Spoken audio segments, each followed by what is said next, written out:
मात्र निवडून आल्यानंतर माझा विभाग किंवा मी ज्या वॉर्डामध्ये काम करतो या विभागामध्ये माझं काम आहे तो माझा विभाग असा दिसला पाहिजे, असं तुमचं विजन काय आहे? माझं विजन मी तुम्हाला आता मी करून दाखवणारा माणूस आहे.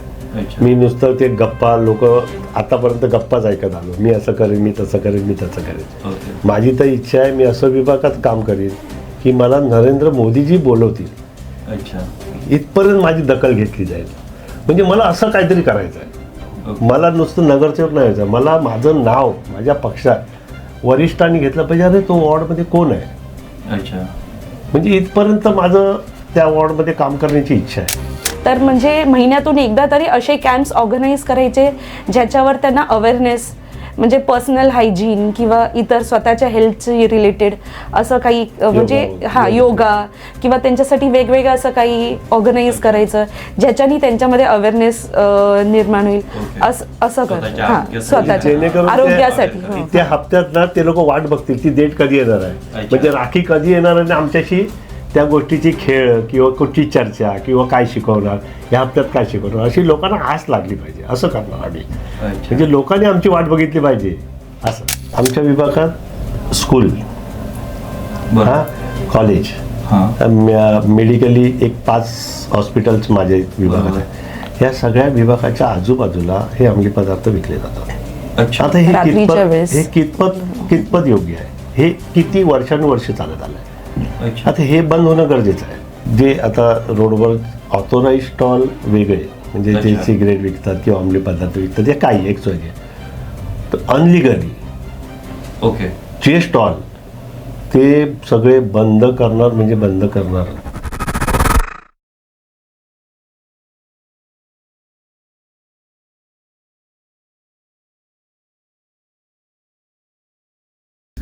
नमस्कार, मॅक्स स्टुडिओ प्रस्तुत रोकठोक महाराष्ट्रामध्ये तुम्हा सगळ्यांचं पुन्हा एकदा मनापासून सहर्ष स्वागत.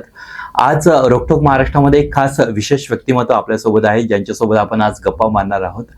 वॉर्ड क्रमांक 203चे इच्छुक उमेदवार सचिनजी शेट्टे आणि राखी शेट्टे या दोघे जण आज आपल्यासोबत गप्पा मारण्यासाठी उपस्थित आहेत. बघूया आपण त्यांचा आतापर्यंतचा प्रवास आणि पुढचं विजन याच्यासोबत आपण गप्पा मारू.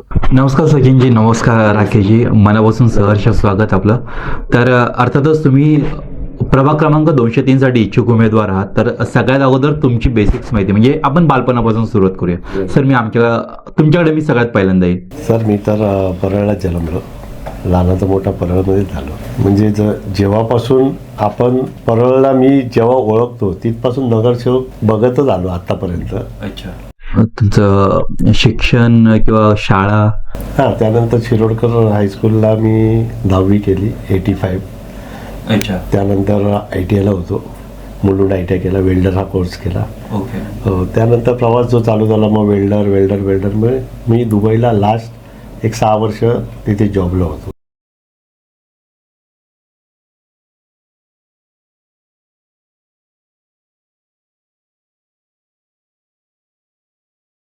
मॅडम मी तुमच्याकडे, तुमचं बालपण कसं गेलं? मी मुलुंडची तिकडे सेंट मेरीज कॉन्व्हेंट स्कूलमधनं माझं एज्युकेशन झालं. त्याच्यानंतर वझे कॉलेजमध्ये माझं फ्युचर हे झालं, कॉलेजचे स्टडीज.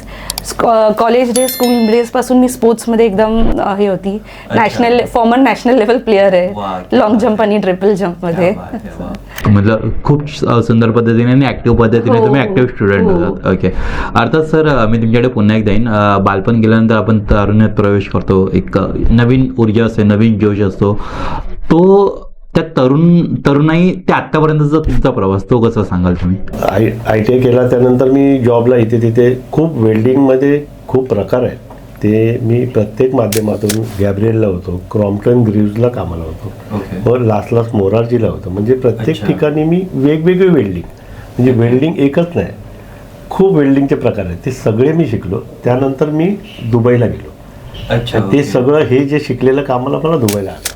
मी कोणत्याही प्रकारचं तिथे काम करू शकत होतो आणि तिथेही मी वेगळी वेल्डिंग शिकलो. आणि तिथे किती वर्ष होता? तिथे मी एक 6-7 वर्ष तिथे होतो. मग माझा तो प्रवास संपला, मग मी मुंबईला आलो. मी छोटा मोठे आपले बिझनेस चालू केले, त्याच्यात मला ग्रोथ मला देवानी खूप दिला व्यवस्थित. मग मी जनसेवामध्ये. मॅडम तुमच्याकडे तुमचा हा प्रवास कसा होता? मी लग्न झाल्यावर ऍक्च्युली परेलला आली. परेलला आल्यानंतर मी माझा ECCET चा कोर्स केला, स्पेशलायझेशन इन अर्ली चाइल्डहुड. त्याच्यानंतर मी स्कूलमध्ये जॉबला लागली. आज मला 22 वर्ष झाली. त्याच्या आधी मी आर्मी नेव्ही एअरफोर्ससाठी होती, अच्छा, जॉब क्या करत बात. होते. वर्ष दीड वर्ष मी तिथे जॉब केलं. मग मी इथे स्विच केलं कारण मुलं लहान होती, अच्छा. त्यामुळे थोडंसं कन्व्हिनियंट होतं घरच्या जवळ. आणि आज मी 22 वर्ष त्या स्कूलमध्ये जॉब करते. अच्छा, म्हणजे एक शिक्षका म्हणून तुम्ही हो, अजूनही हो, हा प्रवास हो. तुमचा चालू आहे. चालू वा, आहे. क्या बात आहे. अर्थातच दोघांकडे पुन्हा एकदा येईन की ठीक आहे, तुमची पर्सनल लाईफ बऱ्यापैकी आम्हाला समजलेली आहे, पण जो तुम्ही आत्ताही समाजकारणामध्ये खूप ऍक्टिव्हली आहात, त्यानंतरचा राजकारणाचा प्रवेश होता, हा समाजकारण ते राजकारण हा प्रवास मला ऐकायला आवडेल तुमच्याकडून. सर, मी धंदा करताना तिथे स्वामी समर्थांचं ॲक्च्युली तिथे देव होताच, फक्त मी त्याला बरोबर, मी त्याला थोडाफार देवाबत्ती करून ते आता इतकं मोठं झालं. स्वामींचा इतका मोठा आशीर्वाद मला लाभला आहे की मला तिथे परळ लालबागला सचिन बोलत अरे स्वामी समर्थ मठवाले, म्हणजे लिटरली स्वामींच्या नावाने मला ओळखतात. ही माझी, आणि मी तिथूनच समाजकार्य, कोणाला सुखदुःख त्या मठात येऊन मला काही गोष्टी ते लोक सांगतात, हा पेशंट आहे, तो पेशंट आहे, टाटाचे पेशंट म्हणा, केमचे म्हणा, वाड्याचे म्हणा, ही माझी समाजसेवा त्यातून चालूच असते. किंवा मी त्यांना कुठच्याही ह्याने त्यांना मदत करत असतो. कोणाला धान्याची मदत करा, कोणाला आता लॉकडाऊन होतं, जेव्हा लॉकडाऊन होतं तेव्हा वॅक्सिन देणं, लोकांना धान्य वाटप करणं, लोकांना ती औषधं मिळत नव्हती ती आपण उपलब्ध करून देणं, हे खूप समाजकार्य मी लॉकडाऊनमध्ये खूप मेहनत केली. अच्छा, म्हणजे अर्थातच स्वामींच्या आशीर्वादाने किंवा स्वामींच्या माध्यमातून ही समाजसेवा काम तुमच्या माध्यमातून होतं.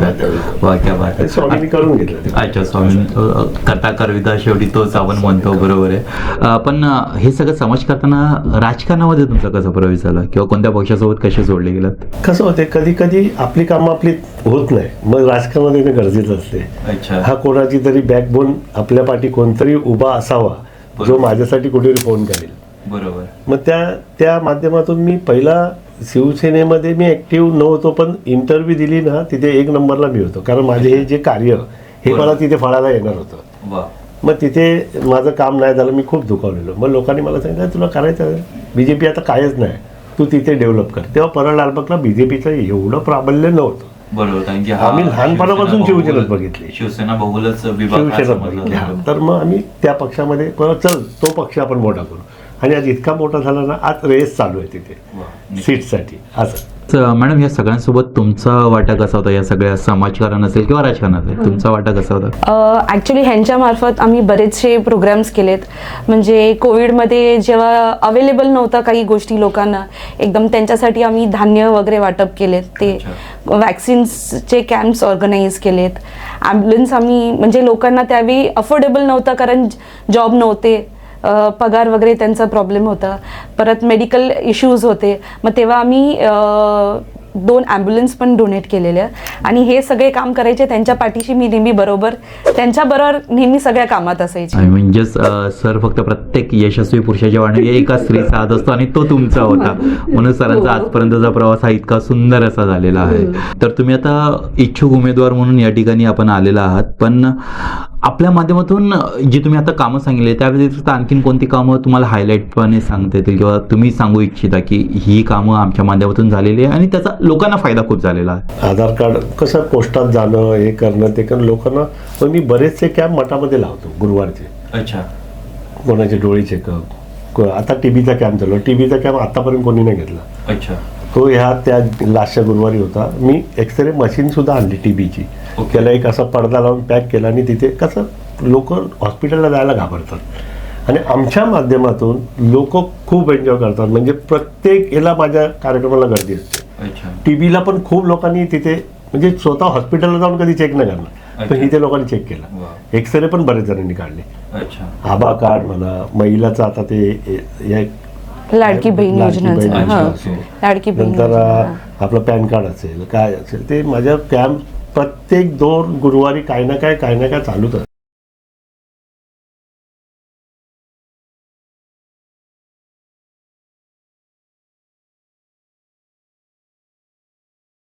आणखीन विभागामध्ये केलेली कामं? विभागामध्ये पण खूप कामं केली मी. गटरची काही कोणी माझ्याकडे कसल्याही कामाला आणला मी त्याचा फॉलोअप घेऊन ते पूर्ण केलेलं आहे आतापर्यंत. माझा रेकॉर्ड आहे. क्या बात. कोणत्याही गोष्टी म्हणजे तुमच्याकडे कोणी आलेला खाली हाताने नाही गेला. मी कुठे ना कुठे त्याला नेऊन हॉस्पिटलची कामं तर खूप येतात. अच्छा टाटाचे पेशंट म्हणा, आणि माझ्या बाजूला नाना पालकर आहे. अच्छा, म्हणजे मग तुमच्या तिथे विभागामध्ये Cancer बरीच मोठी हॉस्पिटल सांगू शकतो. वाडिया पूर्ण असेल, बाजार. KEM असेल, गांधी असेल किंवा परेल स्मृती ही हो, सगळी. आणि रेसिडेन्सी म्हणजे नाना पालकर स्फूर्ती बरोबर. म्हणजे जे पेशंट बरोबर. राहतात तेही माझ्या बाजूला आहे. बरोबर. तिथेही माझं चांगलं आहे, म्हणजे कोणाचं असं पेशंट असेल काय असेल तर मी तिथे, आणि तिथे आम्ही काही ना काही डोनेशन चालू असतं अच्छा, त्या public क्या साठी. बात आहे. असं. म्हणजे एक रुग्णसेवा आणि समाजसेवा हाच करतोच तुमचा तो. वसा आहे चालूच असं असतं, म्हटलं तरी चालूच चालेल. असतं. तुम्ही लहानपणापासून तुम्ही या विभागामध्ये आहात. आताच अर्थातच वेगळ्या पक्षाचे नगरसेवक त्या ठिकाणी होते, मात्र तुम्ही इथे राहताना सुद्धा अजूनही वाटतं की ह्या समस्या आमच्याकडे बऱ्याच वर्षापासून आहेत आणि अजूनही त्या सॉल्व्ह नाही झाल्यात. अशा कोणत्या समस्या तुम्हाला वाटतात? खूप बघत आलो मी, ह्या समस्या ज्या तेव्हा होत्या त्या अजूनही आहेत, अच्छा, त्या सुटतच नाही आहे. एक तर कचऱ्याची समस्या, एक एक गल्ली आपल्या इथे तेव्हा ते गल्ल्याच आहेत ना सगळ्या, बरोबर. त्या गल्ल्यांमध्ये बिल्डिंगच्या खाली लोक कचरा टाकतात आणि मग तो एवढा साचलेला तर मग ते कुत्रे हे पळव ते पळव, कचऱ्याचं नियोजनच नाही अजून पण. किती ओके. नगरसेवक आले किती गेले, ओके. खूप कचरा. प्लस जे भिकारी वर्ग तो फिरतो अच्छा, तो खूप डेंजर. म्हणजे कचरा, सांडपाणी, पाणी जे नळाला येणं ना ते सकाळी, आता पण सकाळी येते 2 तास. लोकांची म्हणजे जे कामाचा एक तर वर्किंग टाईम असतो, लोक कामावर जाणार, शाळेत जाणार, काय जाणार, ते अजून पण तोच टाईम आहे म्हणजे पाण्याचा. पाण्याची पाण्याच्या समस्या अजूनही आहे. त्याला अजून फोर्स करून ती व्यवस्थित कशी लोकांपर्यंत पोचेल, एक संध्याकाळपर्यंत भले 2-2 तास 3 टाईम तरी सुटेल, असं एक झालं पाहिजे तर लोकांच्या समस्या सुटेल बऱ्यापैकी. अच्छा, म्हणजे पाण्याचा प्रॉब्लेम एक आहे. आणखीन कोणते सांगू शकता? आपलं ते सांडपाणी जे पावसात जे सांगते ना ते खूप म्हणजे मच्छर बरोबर फवारणी होत नाही. ओके. आता पण तसंच चालते. BMCचं येतात, वरच्यावर मारून जातात, मच्छर पडतात, परत उठून परत, म्हणजे ते जे फवारणी मारतात त्यामध्ये औषधच नाही आहे. ओके. तुम्हाला वास येतो की फवारणी मारून गेले, ते मच्छर लिटरली पडतात, थोड्यानं परत उठून परत तेच कार्यक्रम चालू. असं अजूनपर्यंत म्हणजे फक्त BMCचं काम दिखाव्यासाठी काम चालतं. दिखाव्यासाठी सगळं चालते. बाकी BMCचं थोडंसं काय राहिलेलंच नाही आहे. अच्छा, म्हणजे आणि हे ह्यांच्या माध्यमातून बघतो आपण. प्रतिनिधींचा जो वचक असायला पाहिजे तो नाहीये. अजिबात नाही. आणखीन कोणती कामं सांगू शकता किंवा आणखीन कोणत्या समस्या आहेत त्या तुम्हाला माहिती? समस्या आता देवेंद्रजीने जे सांगितलं, आपल्या मालकी हक्काच्या बिल्डिंग्स आहेत, अच्छा. म्हणजे जिथे पगडी system. पगडी सिस्टममध्ये तो जो आता जो पास झाला आहे ना, तो लोकांना खूप लाभदायक होणार आहे. मालकी हक्काची घरं मिळते. आता कसं तो 99% तो मालक असतो, आपण भले राहत असलो तरी. अच्छा, कुठची समस्या तो मालक सोडवत नाही. बरोबर. ते तुमचं तुम्हीच बघून घ्यायचं असते. जे पण काय बिल्डिंगमध्ये होईल ते तुमचं तुम्ही बघायचं. तो काही इंटरेस्टेड नसतो कोणत्या. आणि ते मालक एकतर एक कोण जागेवर नाही आहे, कोणतरी युरोपला आहे, कोणतरी कोण आहे, मग अच्छा. कोणता कोण भाडे वसूल करतोय. अच्छा, म्हणजे ती लोक खूप त्रासदायक झाले. हा जो आता देवेंद्रजी जो कार्यक्रम केलेला आहे त्या बाबतीतला तो सगळं लोकांना लाभदायक आहे. तो त्याचा मी पाठपुरावा करणारच आता ह्या इथे. जे आता रोडवर ऑथोराईज स्टॉल वेगळे, म्हणजे ते अच्छा. सिगरेट विकतात किंवा अंमली पदार्थ विकतात, हे काही एक सोय तर अनलिगली ओके. जे स्टॉल ते सगळे बंद करणार, म्हणजे बंद करणार. आमच्या विभागात स्कूल, बरं. हा कॉलेज, हां, मेडिकली एक 5 हॉस्पिटल्स माझ्या विभागात बरोबर. आहे. या सगळ्या विभागाच्या आजूबाजूला हे अंमली पदार्थ विकले जातात. अच्छा. आता हे रात्रीच्या वेळेस. कितपत योग्य आहे? हे किती वर्षानुवर्ष चालत आलंय. अच्छा, आता हे बंद होणं गरजेचं आहे. ओके. शाळा कॉलेज बोललं त्याच्यासमोर सरळ सरळ अंमली पदार्थ या आधी विकतात, सर्रासपणे विकले जातात. अजूनही विकले जातात. आणि तिथे स्टॉल्स आहेत, मुलं सिगरेट पियायला तिकडे येतात, जमलेले असतात 10-15 असा मॉब तो रेग्युलर तिकडे असतोच असतो. अच्छा, म्हणजे समोर आणि हा, हॉस्पिटल्स आणि शाळा आहेत हॉस्पिटल्स आणि आणि त्यांच्या शाळा, समोर हो. हे सगळे हे सगळं चालते. व्यसनाचे प्रकार या ठिकाणी खूप चालतात. हो, चालते. हो. आणि कोणी लक्ष देत नाही. पहिलं तरी पोलीस अटकलं तर हे लोक निघून जायचे. आता तर कोणाला म्हणजे ग्रुपच्या ग्रुप असतात, 15-15 जण. असं आणि का? मुलांबरोबर आता मुली पण दिसतात.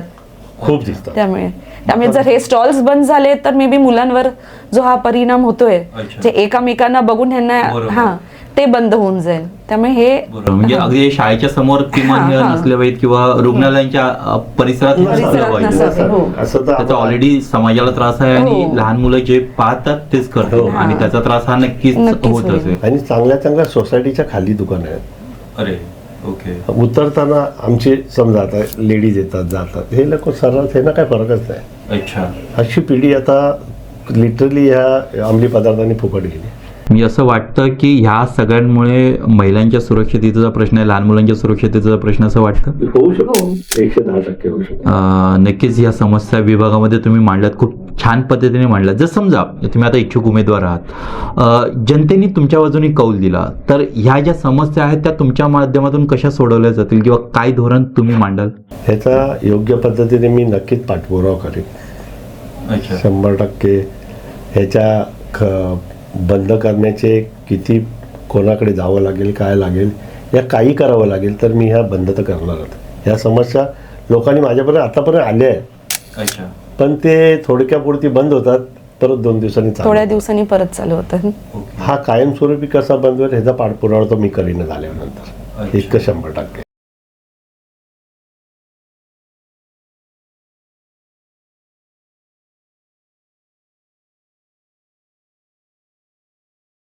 तुमच्या माध्यमातून हे सगळे प्रयत्न केले जातील आणि ह्या समस्या सोडवल्या जातील अशी आम्ही अपेक्षा धरतो.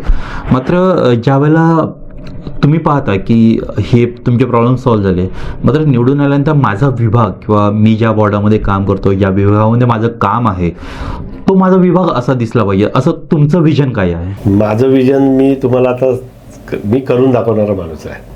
मी नुसतं ते गप्पा, लोक आतापर्यंत गप्पाच ऐकत आलो, मी असं करेन, मी तसं करेन, मी तसं करेन. माझी तर इच्छा आहे, मी असं विभागात काम करीन की मला नरेंद्र मोदीजी बोलवतील इथपर्यंत माझी दखल घेतली जाईल. म्हणजे मला असं काहीतरी करायचं आहे. मला नुसतं नगरसेवक नाही व्हायचं, मला माझं नाव माझ्या पक्षात वरिष्ठांनी घेतलं पाहिजे, अरे तो वॉर्डमध्ये कोण आहे. म्हणजे इथपर्यंत माझं त्या वॉर्डमध्ये काम करण्याची इच्छा आहे. तर जनतेने मला एक टाइम तरी की ह्याच्या आधी जे नगरसेवक होऊन गेले, ती जनता त्या नगरसेवकांना विचारेल की सचिन करू शकतो, तर तुम्ही का नाही. इतक्या वर्षात झालं का नाही? म्हणजे जे ह्या वर्षामध्ये झालं ते इतके वर्ष म्हणजे तुम्ही मी का नाही केलं? लहानपणापासून बघत आलो, आता मी मोठा झालो, तर कमीत कमी माझ्या नंतरची पिढी तरी ते चांगलं बघतील, वाह, असं क्या माझा बात विचार आहे, आहे. क्या बात आहे. खूप छान, खूप सुंदर. अर्थातच मॅडम तुम्ही या ठिकाणी उभे राहणार आहात, तुम्ही स्वतः एक महिला आहात, मात्र विभागातील ज्या महिला आहेत त्यांच्यासाठी तुम्ही असं वेगळं कोणतं काम करणार आहात की महिलांसाठी माझं हे काम असेल म्हणून? ऍक्च्युली आपला परेल एरिया हा पहिला पूर्ण मिल वर्कर्सचाच एरिया होता. आता हाय राईज टावर्स झालेत, इतर म्हणजे ते ठीक आहे, पण माझा एम आहे की या बायकांसाठी आपण काहीतरी सोर्स ऑफ इन्कम करावं. म्हणजे या बायकांना एकत्र आणावं, त्यांना काहीतरी प्रशिक्षण द्यायचे, स्मॉल स्केल बिझनेस त्यांचा स्वतःचा काही स्टार्टअप करू शकतात, बचत गट फॉर्म करून त्यांना पैशाची मदत करून म्हणजे स्वतःच्या पायावर उभे राहू शकतात. असं महिलांसाठी रोजगार निर्माण. प्लस घरात बायका घरातल्या कामात बिझी असतात, त्यामुळे स्वतःवर लक्ष हे कधी देत नाहीत बायका, म्हणजे त्यातच स्वतःला वाहून टाकतात. तर म्हणजे महिन्यातून एकदा तरी असे कॅम्प्स ऑर्गनाईज करायचे ज्याच्यावर त्यांना अवेअरनेस, म्हणजे पर्सनल हायजीन किंवा इतर स्वतःच्या हेल्थची रिलेटेड असं काही म्हणजे योगा किंवा त्यांच्यासाठी वेगवेगळं असं काही ऑर्गनाईज करायचं ज्याच्यानी त्यांच्यामध्ये अवेअरनेस निर्माण होईल. असं कर स्वतःच्या आरोग्यासाठी. त्या हप्त्यात ना ते लोक वाट बघतील ती डेट कधी येणार आहे, म्हणजे राखी कधी येणार आणि आमच्याशी त्या गोष्टीची खेळ किंवा कुठची चर्चा किंवा काय शिकवणार, या हप्त्यात काय शिकवणार, अशी लोकांना आस लागली पाहिजे. असं करणार आम्ही, म्हणजे लोकांनी आमची वाट बघितली पाहिजे असं. अजून काय सांगाल?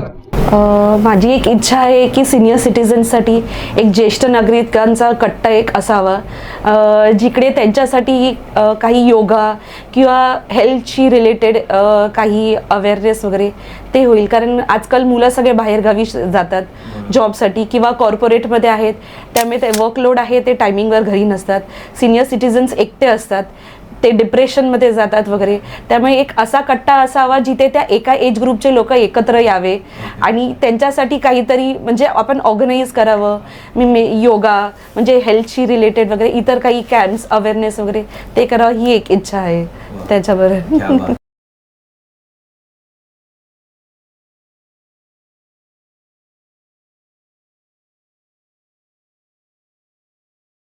ते अर्थातच खूप छान पद्धतीने तुम्ही मांडत आहात. दोघांनी सुद्धा खूप धोरणं आणि विजन व्यवस्थित मांडलेली आहेत, खूप छान पद्धतीने मांडलेली आहेत. एक शेवटचा प्रश्न म्हणून मला तुम्हाला विचारायला आवडेल, तुमच्या विभागामध्ये किंवा प्रभागामध्ये अनेक उमेदवार असतील, वेगवेगळ्या पक्षाचे असतील, अपक्ष असतील, बरेच जण असतील, पण त्यात सगळ्यांपेक्षा तुम्ही स्वतःला वेगळे कसे सिद्ध कराल? ह्या विभागात मी लहानाचा मोठा झालो. मी लहानपणापासून ज्या समस्या बघत आलो त्या समस्या तशाच आहेत, त्या सुटलेल्याच नाही आहेत.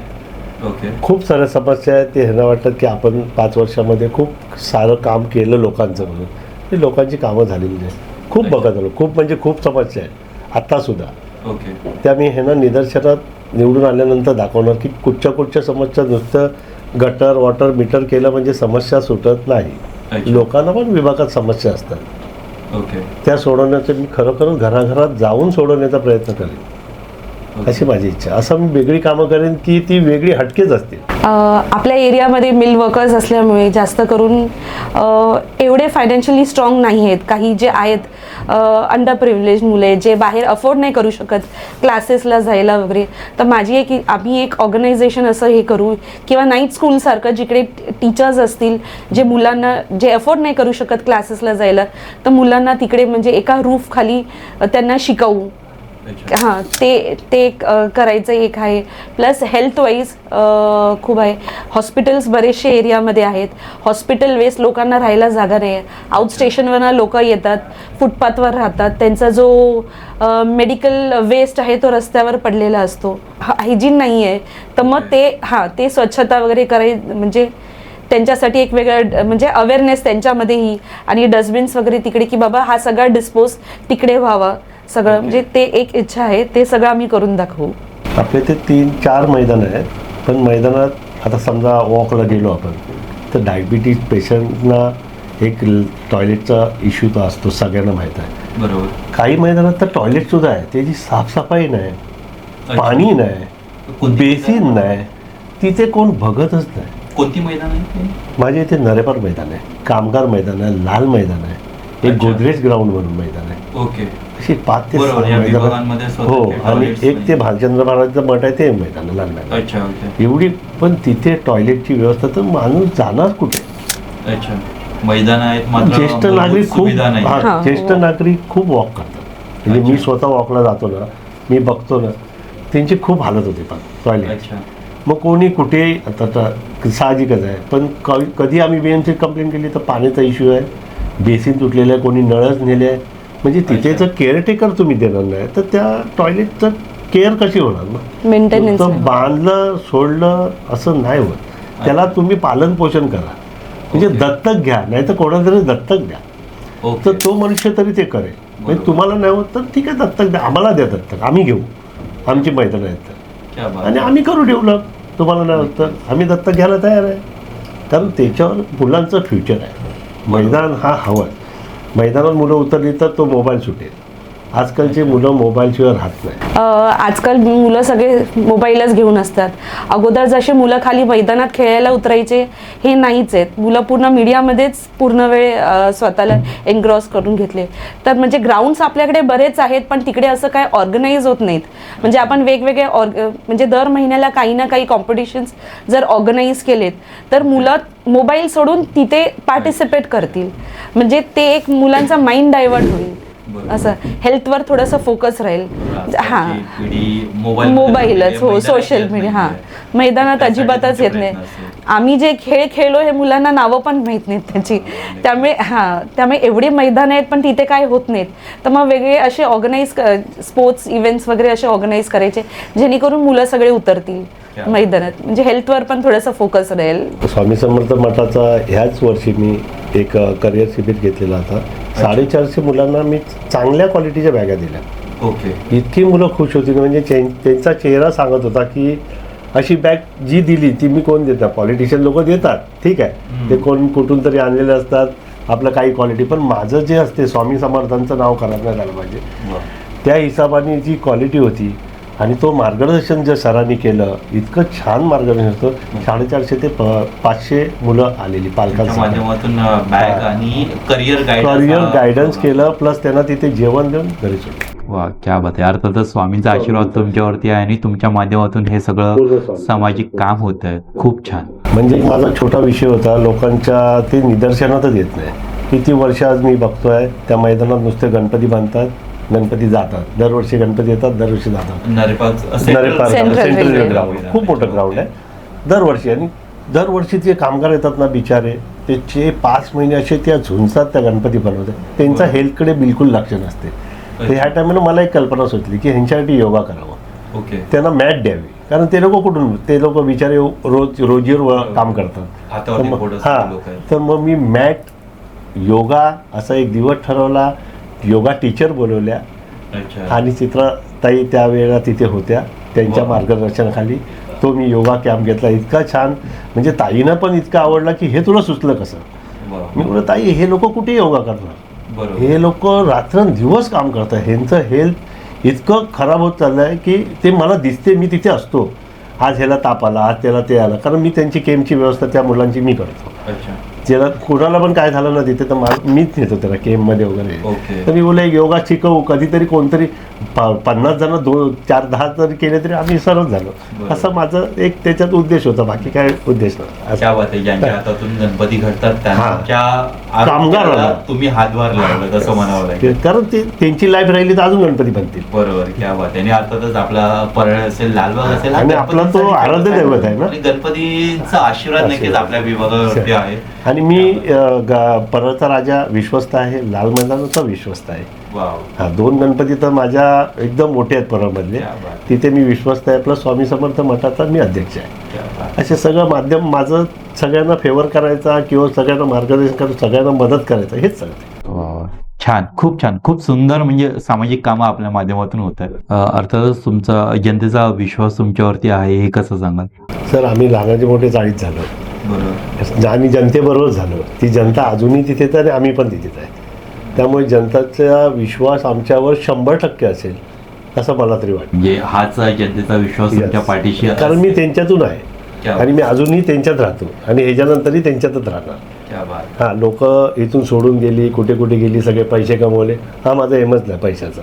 ओके. मी ऑलरेडी देव स्वामींच्या कृपेने खूप चांगलं आहे आमचं, स्वामींच्या आशीर्वाद, आणि मला स्वामींच्या आशीर्वादाने सगळ्यांची काम. नक्की. अर्थातच हा जनतेचा विश्वास जो तुमच्यासोबत आहे, स्वामींचा आशीर्वाद जो तुमच्यासोबत आहे, आणि त्याच माध्यमातून आपण नक्कीच येणाऱ्या इलेक्शन्समध्ये आपण विजयी व्हाल ही अपेक्षा करतो. आणि आपण हा आजचा पॉडकास्ट, खूप छान गप्पा तुमच्यासोबत या पॉडकास्टमध्ये रंगल्या. आपण हा पॉडकास्ट याच ठिकाणी या विजयी सदिच्छांसह थांबवूया. धन्यवाद. ओके.